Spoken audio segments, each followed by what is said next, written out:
Do you have a problem on your C5 Corvette or where you hit lock or unlock on your key fob or on the door buttons and either the passenger door or the driver's door won't unlock or won't lock? This is a problem I had, and I want to dive right into it and show you guys how to fix this. So here you can see we're looking at the passenger door. I want you to pay attention to that lock lever right in the middle of the screen. When I lock the door, you can see it locks. When I unlock it, it unlocks, like every car on Earth. What you're going to happen in your C5 Corvette, more than likely, is either the door won't unlock or the door will not lock. In my case, it was unlocked, so when somebody comes up to get in my new fancy sports car, they can't get in because the door is not unlocking for them. It's a pretty common issue, and we're going to go through fixing it today. What you're going to first do is take off the door card. To do this, there are a bunch of clips around the bottom of the door. They're actually quite easy. Just feel around for them, and you can actually just pull the door card off, and then you can lift it up from the top. If you're unfamiliar with doing this, there are several YouTube videos online on how to do it. I'd recommend you, if you're on the passenger side, just leave the power plug, the switches there inside, and you can just disconnect them from when you pull the door card off. Don't try and actually pop out the whole switch unit. You don't really need to do that. All right, I will do that now, and then I'll meet you guys at the next step. Just before we go to the next step, I want to kind of talk about what's actually going on and why that is. If you're not interested in this, you can kind of skip ahead to the next portion of the video. You'll see the door card's completely off. I'm doing some testing with it. So the reason of what actually goes on is when you hit one of these buttons, unlock or lock, you're engaging a relay, and that relay is going to switch basically it's like a little motor of a stronger solenoid that will then move some rods to either lock or unlock that mechanism. What happens over time here is it looks like GM kind of specced some less than sufficient relays to do this job. So they work for a long time, but eventually what's going to happen is they're going to burn out. When these do burn out, then you're going to lose one of the features. And you'll see on the board, and I'll put some pictures up for it, that you will have 4 relays. One's for window up, window down, and the other 2 are door unlock and door lock. So these door unlock and lock relays, they tend to go bad. Now you can try and find that exact brand of relay again.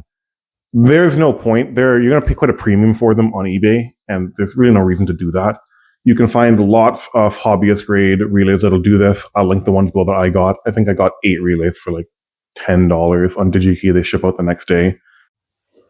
So in that next clip where I put the door card off here, what I'm going to go through is actually how I can properly diagnose this is the problem is with the relays. The reason I want to do this is it's possible the motor that actually does the locking or unlocking is not a problem, or there's something else going on, and I don't like to replace parts without needing to, so I want to have a proper diagnosis if that was the problem. You'll see that in the video coming up here. The one thing you're really going to want to have here, and you can get away without it, but I really recommend them. I got mine on AliExpress. It was like $40. This is a knockoff power probe. So all it does basically is it allows you to apply ground or positive, and it will alternatively also tell you what the voltage is. So for example, on this connector here, if I touch it, you can see it's lighting up green. That's negative. So the reason I was unsure whether I had a bad relay or a bad actuator is at first I lost unlock, then a minute later I lost lock, and now nothing works. But when I hit the buttons on here, I could actually hear the relay clicking away. So I figured, maybe my actuator died and it was going out. So to test this, the easiest way, because this actuator, I'll get you in here, is pretty simple. I apologize, not great view. This here is the motor. Where am I? This is the motor that I have my test leads on. And that basically just it gets either, the voltage gets flipped back and forth basically to either lock or unlock. And so I figured before, I get into tearing this down and doing that relay soldering and everything, let's condemn the actuator, because I kind of thought that's what it was, given that I lost lock and unlock. So the easy way to test, what I did, you can see I've got 2 jumpers on here. I just disconnected this plug. Wasn't too hard. You can see it. Push this tab up and just pull, and it'll come right out. These 2 jumpers come down just to make my life easier. I did actually use the voltmeter. You can ohm it out if you want. Just make sure your connection into the car is good. That's important to do. Then all I did, we can put that away. And I apologize, I don't have 3 hands here. I took my lead, I connected it to one side. And so here we can see right now the car is unlocked. So let's see which function this does. And again, this will be hard. So why don't I set you guys down somewhere? There. Should be able to see that. So now you can see here, I will put these on, and you can see actually it's telling us there's a ground. So the circuit is complete. I'm going to now give it 12 volts. And when I do that, you're going to hear the door lock. There, you heard it lock. I can give it ground. It's not going to do anything. It's already grounded. If I give it again, it's going to try and lock again. Nothing bad's going to happen. And now if we flip these around, so now I put the red on this clip here. Here I give it green, or I give it the probe. Again, I'm going to hit lock here, and you're going to hear it unlock, just like that.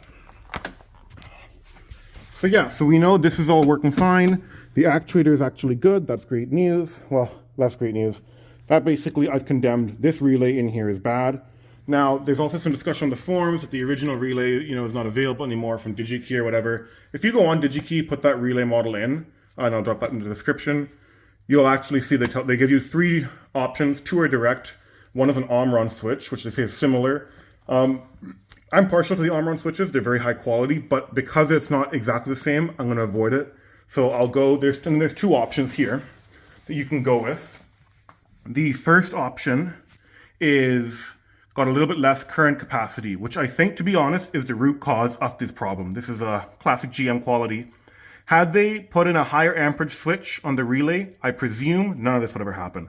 So I'm going to go to a 20 amp, which is more than enough for what this is doing, and then hopefully we never have to get back here. Okay, so now that we can see that the relays, in fact, are more than likely what's bad because we've probed out going lock and unlock, and yes, I'd really recommend getting one of those power probes. They're very helpful. Let's go ahead and replace those. I'm going to switch over to being on the bench here now, and we're going to actually desolder these old relays and put the new ones on. You'll see there's a bit of a conformal coating on the actual circuit board itself. You just want to scrape that off gently. I use like a plastic pick or plastic tweezers, even one of these plastic razor blades. These are great. Just in general, go buy a set of these because when you're working on the engine as well, that's aluminum. You don't want to use a steel razor blade. You can nick it. These plastic blades are cheap and you can use them pretty much anywhere. In this picture, you can see the board itself, and it's kind of glossy. That's the conformal coating that I was speaking about earlier. If we look on the left here, you can see the relays. There's 4 of them, like I mentioned. 2 are for window up, window down, and the other 2 are for lock and unlock. And I'll draw a red circle around what relays we're actually going to be looking at. It's the 2 on the bottom left. In the next picture here, you can see that yellow razor blade I was talking about. This is really good to cut that conformal coating. We want to do our best job to kind of cut all the way around it. This is going to make it much easier to actually pull the relay off. Even once we take the solder out, it's going to be a little bit hard to get it off because that coating is holding it down. So take some time here and do your best to cut around and try not to nick the circuit board. Again, I recommend a plastic razor blade. In this next picture here, if you look closely, you'll see some of the solder joints are looking a little bit kind of crusty. Again, now here I've taken metal tweezers and scraped off that conformal coating. Each relay has 5 pins. They kind of look like a house, if you will, with the 2 bottom, 2 on the top, and then 1 in the middle at the top, kind of looking like a roof slope. And you can see I've scratched them up. Finally, here in this last photo, you can see now I've used my solder sucking tool, which I'll talk about a little bit later. But basically, you want to get the solder out of all of these holes, and you can see that I've done that for the first relay on the top right there. Now we should be able to pull the relay straight out. And then on this side, on the front side of the board, you can see here what it looks like when the relay comes out. Again, now if you can, take that plastic razor blade, kind of clean the board up, do a good job here. At this point, go ahead and solder in the 2 new relays and put the board back into the car. All right, sorry, I didn't get a photo of that once the relays were soldered on. It'll look exactly like when the old relays were on. But we can see here, let's get it. There we go. I want to talk a little bit more about tools you need versus don't need.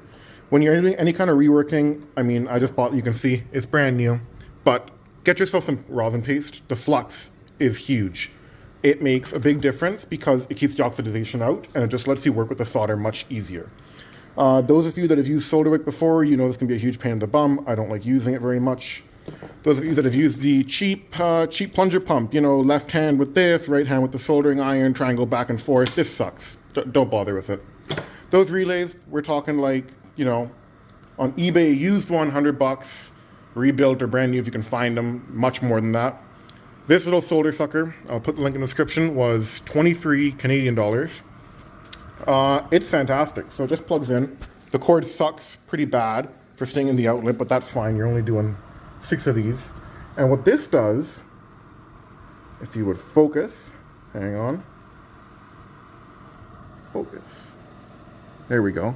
You can see it's got a hole in there. So it's basically a soldering iron, but you depress this like you would, boom, and it'll suck. So you just set that right down on top. I can kind of show you here. I practiced with this one, that's why the relay's off.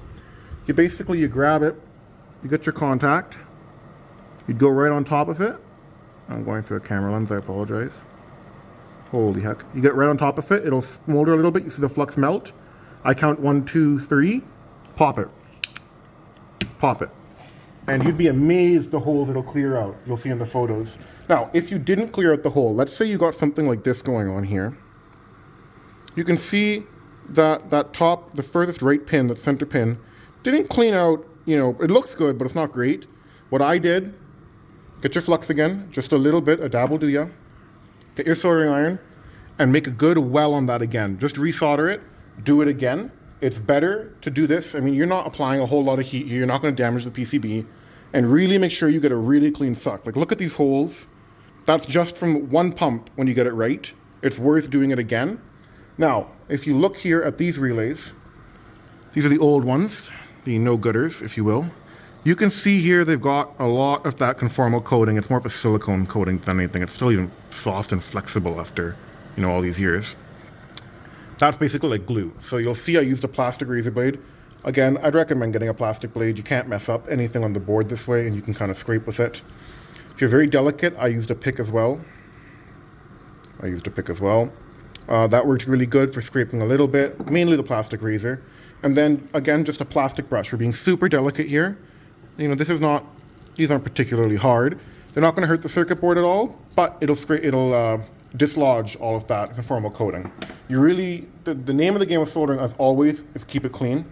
I just got a cheap iron here. I've had this guy for years, but the iron's not super important as long as it gets hot enough. Hot enough, I would say minimum, probably want a 40-watt iron. This guy is only 20 watts to suck up the solder, but it works great. Seriously worth the time and investment for that, and you've got it forever. All right, guys. Yeah. Good luck with the doors. You can throw the panels back on. Oh, if you, more than likely you're gonna break at least one pin. I think I broke two. It's old stuff. Amazon, again, I think $10. I got a lifetime supply of pins here. All right, guys. Good luck to you, and I hope you get this all sorted out. Take care.